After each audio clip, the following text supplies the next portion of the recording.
Mastered and applied the subject matter, content, and pedagogical principle appropriate for teaching and learning. Next, apply the wide range of teaching-related skills in curriculum development, instructional materials, production, learning assessment, and teaching delivery. Next, articulate and apply clear understanding of how educational process relate to political, historical, social, and cultural contexts. Last, facilitated learning in various classroom setting diverse learners coming from different cultural backgrounds. So next, we will talk about the content and pedagogy to achieve the outcomes. Course or degree content. To become a teacher, a college degree is required. It means general education, professional education, and major or specialty subject courses are required for a college degree in order to become a teacher. Primary and secondary education curriculum are structurally similar. However, the scope of subject thought differs significantly. When teaching secondary educations or teaching secondary student, elementary teacher work with a more comprehensive curriculum, while secondary students work with a more narrowly focused curriculum. In this way, graduates are guaranteed to be well-rounded individuals with knowledge pertinent to the teaching level they have selected. Okay, so the example of subject in the professional teacher education: A, foundation courses; B, pedagogical content knowledge courses; C, major courses of secondary and selected subject area content for the elementary; D, experimental learning courses. So, in the professional teacher education program, students typically encounter a range of subjects designed to equip them with a solid foundation in education and teaching. Foundation courses delve into principles and theories underlying education, while pedagogical content knowledge courses focus on the integration of subject matter with effective teaching methods. For secondary education, major courses emphasize a deep understanding of a specific subject area, ensuring comprehensive knowledge for teaching at that level. In contrast, for elementary education, these courses cover selected subject areas to provide a broad foundation. Experimental learning courses offer hands-on experience, allowing future teachers to apply their knowledge in real-world classroom settings. This combination ensures that aspiring educators develop the necessary skills, theoretical understanding, and practical experience to excel in their teaching careers. Number 2. Method of teaching and teaching delivery modes. The method of teaching should be varied to address the different kinds of learners. So it means using a variety of teaching strategies to accommodate students' different learning preferences and style is essential to effective teaching, given that every person processes knowledge differently. Educators ought to employ a variety of teaching strategies, interactive talks, practical exercises, visual aids, technological integration, group projects, and more might all be a part of this. By using a variety of instructional strategies, teachers foster an inclusive and stimulating learning environment where every student has the chance to succeed. This flexibility helps all students have a more enjoyable and engaging educational experience, in addition to developing a deeper comprehension of the materials. Number 3. Assessment of learning. College learning shall be assessed in similar manner as well other means of assessment.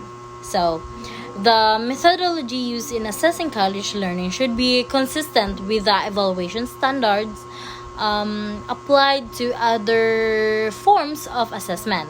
This implies that evaluation techniques used in college must be in line with accepted and equitable standards.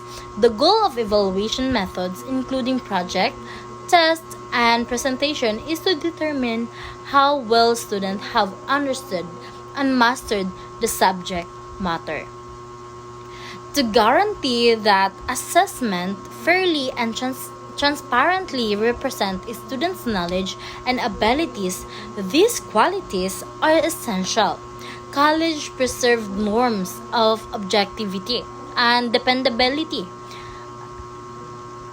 by implementing consistent assessment procedures, creating an atmosphere in which students can successfully showcase their academic accomplishments.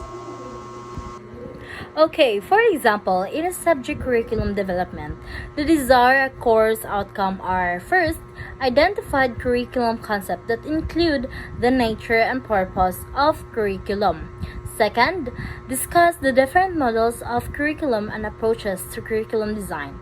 Third, explain the curriculum development in terms of planning and implementing and evaluating. So, in curriculum development is a subject where a thorough understanding of fundamental concept is crucial to the intended course result. Students are first expected to identify topics within the curriculum, including its nature and goals. The course also intends to study a variety of approaches to curriculum design and to have students participate in discussion about different curriculum models. The last goal is to enable students to explain the planning, execution, and assessment process in order to demonstrate their grasp of curriculum development. Combined, this result gives students the information and abilities they need to evaluate, create, and critically analyze educational curriculum, all of which are necessary for good teaching and learning method. Okay, so in summary, the teacher education curriculum that approaches the outcome-based education model for classroom practice begins with the end in view by establishing the program outcomes at the start. It is followed by the course content, pedagogy, and assessment. But the three components are linked to each other.